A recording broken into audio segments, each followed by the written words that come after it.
What's going on, everyone? Welcome back to the show. So in 2024, Social Security will be seeing a major change. And I want to talk about this. I've talked about some changes before when it comes to Social Security, but this one actually just happened last week. So we're going to see a new commissioner.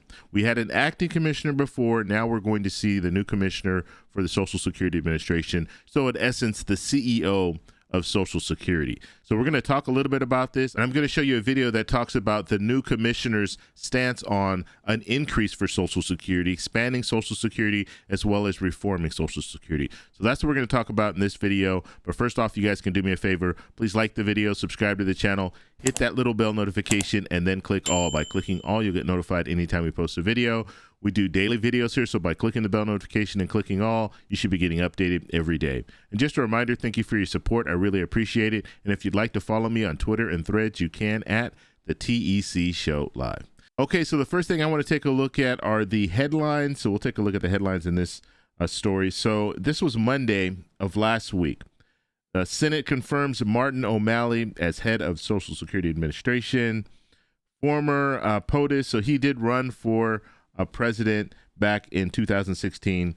So former POTUS candidate Martin O'Malley gets confirmed despite attendance woes. We're going to talk about the attendance too. That was pretty interesting. Former Maryland Governor Martin O'Malley confirmed as leader of Social Security Administration. And so those are just some of the headlines that came out last week about Martin O'Malley. So I want to take a look at Martin O'Malley so we know exactly who he is and where he's coming from. And so this is just a Wikipedia information on him. And it says Martin Joseph O'Malley is an American lawyer and former politician who served as the 61st governor of Maryland from 2007 to 2015, a member of the Democratic Party. He was the 48th mayor of Baltimore from 1999 to 2007. O'Malley was elected mayor of Baltimore in 1999 after a surprise win in the Democratic primary. So he was born 1963. And what other information can we share here? University of Maryland, that's where he went to college, and he is a Democrat. Okay, so let's talk a little bit about this because you guys see his background. Now you see that he was a former politician. I actually think this is a strength, and I'll talk a little bit about the reason why I think that is the case. Okay, so now I want to take a look at some of the issues that the new commissioner is going to be faced with. And this is stuff that we've been talking about over the last several years. And we've had, let me talk a little bit about this too, because I don't think I explained this. So we had an acting commissioner for the last, 2 years, 3 years. We've had an acting commissioner. And so now the Senate was able to confirm the new commissioner. And you see how crazy things are. It takes time for them to move forward. Actually, we had a commissioner. It was a Trump appointed commissioner. And when Biden became president, he actually fired the Social Security commissioner. It was Mr. Saul was the last commissioner. And so we've been waiting all this time. I think it's July of 2021 is when he fired the commissioner. So it's been a good 2 years since we've had a commissioner. So we've had an acting commissioner. And I always feel a little, weird. You have an acting commissioner. Yes, they're supposed to be able to do everything that the commissioner is doing. But are you really committed if you're an acting commissioner? Because at some point you're no longer going to be the commissioner because you weren't confirmed by the Senate. So if you're up for the running, I can see that. If they have your name in the list, I can see that. But if you're not, then it's kind of hard for you to be taking all of the incoming from politicians. And I mean, she was sitting on hearings and they were going back and forth with her and blaming her for all this stuff. But if you're the acting commissioner, do you really have any skin in the game? I don't know. I'm just kind of throwing that out there. If you are Senate confirmed, then now you have a responsibility. I think there's a little more pressure on you to get things done because the Senate has sat down and they confirmed you. So let's look at some of the problems that the Social Security Administration is dealing with right now. So when it comes to customer service, we know that's a huge problem. And we know right now, if you're calling the Social Security Administration, the wait time's like 37 minutes, and that's on average. And so it's a big problem. 37 minutes is a long time to wait on the phone just to talk to someone. And so they're trying to address this problem. Obviously, they need to hire more people in order for this to happen, right? You can't, you have to have people on the other line answering the phone. So they're going to have to address that by, the Social Security Administration is going to need more money, or they're going to have to shuffle around the money that they already receive. But that's something that needs to happen. They're also having problems hiring more people. People don't want to go and work for the Social Security Administration.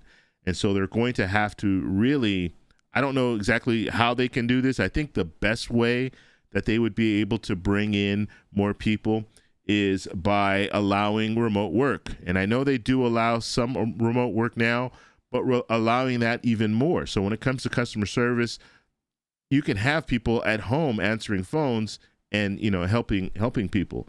So hopefully that will be something that they really look into. They probably already have some of that in the works, but if you can make work more enticing for people, if you can make it like, oh, you don't have to leave your home, you can work from home and just do customer service, maybe that would be something that would be, people would look at and say, yeah, you know what, I can do this, or I can even do this as a second job if you're doing it part-time or something like that.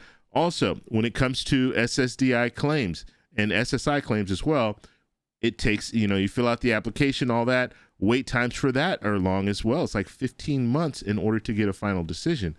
So that's a long time. And so they're going to have to hire more people to work those cases as well as technology. We'll talk a little bit more about technology too, but technology could be something that they're going to have to upgrade.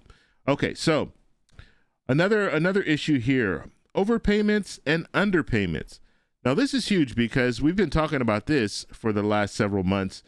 We're finding out that people are receiving letters saying that they owe thousands of dollars to the Social Security Administration because the Social Security Administration has been overpaying them. And so that's a huge problem. And the reason why they're overpaying them is because they're not investigating these cases close enough to find out what's going on. And as far as let's say, you've applied for SSDI, you received it, and now you're sending your pay stubs in, and you might send in a pay stub, and that might put you in a point where now they need to decrease your benefits, but they don't decrease your benefits. They just keep paying you the same, or they even start paying you more, and then they find out years down the road that they've been overpaying you for 2 or 3 years, and then they say, you know what, we need to claw that money back. And it's thousands of dollars, and they tell you got to pay it in 30 days, and you're thinking, how am I going to pay this in 30 days? Obviously, they'll work out some type of a payment plan with you, but still, that's bad. Now you're in a situation where you owe them money, and if you're already struggling, now you're going to be struggling even more as a result of that. So, overpayments, underpayments, the same thing. They're not paying you enough, and when they catch that, then it shouldn't be that way. They should know how much they should be paying you. And so this is something you're probably going to need more manpower and better technology in order to do that. Okay, updating technology, that is the next issue. They do have some, and I was watching the hearing on this, that's why I know this, but they do have some technology that would help make this easier when it comes to doing these investigations for SSDI and SSI, as well as overpayments and trying to catch those issues before they get out of hand, but they haven't implemented it yet. So, and in some cases, they've actually paid money already for this new technology, but they haven't implemented it. So this is something that's going to have to happen.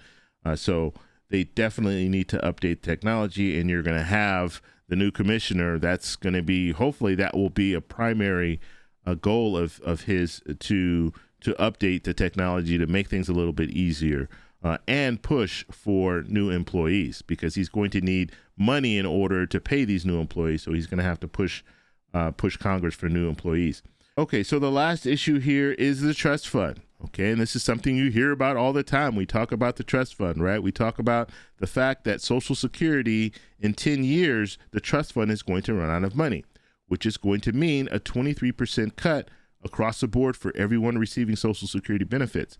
And so they need to do something about that. Now, the commissioner can't do anything about it on his own because he's the commissioner. He's not a legislator. This needs to go through Congress. But the commissioner can let us know as an expert what needs to happen and how we should be moving forward. And so Congress will rely on him. They'll bring him in on hearings. And so they're going to rely on him to give his expert opinion when it comes to Social Security and what they need and how they can move forward when it comes to the trust fund. Now, one more thing I want to talk about, and I actually skipped by this, but I want to talk about the vote in the Senate. So you had 50 that voted yes and 11 that voted no. Now, in the Senate, there are 100 members in the Senate. So you had a lot of people that didn't even show up for this vote. It was like 39 people were absent, or senators were absent for this vote. So that's a really, really low number when you look at it. So will he have support? Obviously, he got the majority, so he did get the 50 that he needs. But it was just very interesting. And I know this was, this just happened last week. You have a lot of senators that are going home for the holidays. Some of them were working on this immigration bill that they were trying to pass before the end of the year. They weren't able to do that. But 50 yes votes and 11 no votes. Okay, so the big question here, how does he feel about a Social Security increase? How does he feel about Social Security reform? The only video that I could find, and I'm sure he's going to be asked this question in the very near future, so we can, I'll come back to you with his up-to-date information, but I don't think his stance has changed, and this was back 8 years ago. So he ran for president 8 years ago, and when he ran for president, he was asked this question, and I'm going to show you guys the clip, and then we'll talk a little bit about it. Here we go. Let me ask you about entitlement reform, and specifically on Social Security. This is another area where you have sought to differentiate yourself from Secretary Clinton in particular. You have doubled down on Social Security, on the promise of Social Security. You've said we won't entertain an increase in the eligibility age for Social Security. You want to increase benefits, not reduce them. And you've called into question her commitment to protecting Social Security. Talk about what you believe and why you doubt what she believes. Sure. For my part, there was a time when we were all told, not too long ago, like retirement is a three-legged stool. Remember this argument? Yeah. Your personal savings, your pension from your employer, and then the third part of the stool was Social Security. Right. Well, now that stool has one leg, and it's Social Security for a whole lot of people. So I believe that by scrapping the cap on incomes above $265,000, that we can expand Social Security benefits on average $65 a month, and in fact, we can increase them by larger amounts for poorer people. How are you going to pay for it? By scrapping the cap on incomes above $265,000. That will be sufficient. That will be sufficient. Right. Let me give you one other thing, though, that even further extends the life of Social Security, which most people do not talk about, and that is also comprehensive immigration reform. Getting more people on the books, paying in, also expands Social Security. So the rending of garments over the future of Social Security, the concern that somehow this is a system that is going to collapse under its own weight, or that we can't afford after a certain number of years to maintain the system we have. Are those concerns legitimate, or is it scare tactics?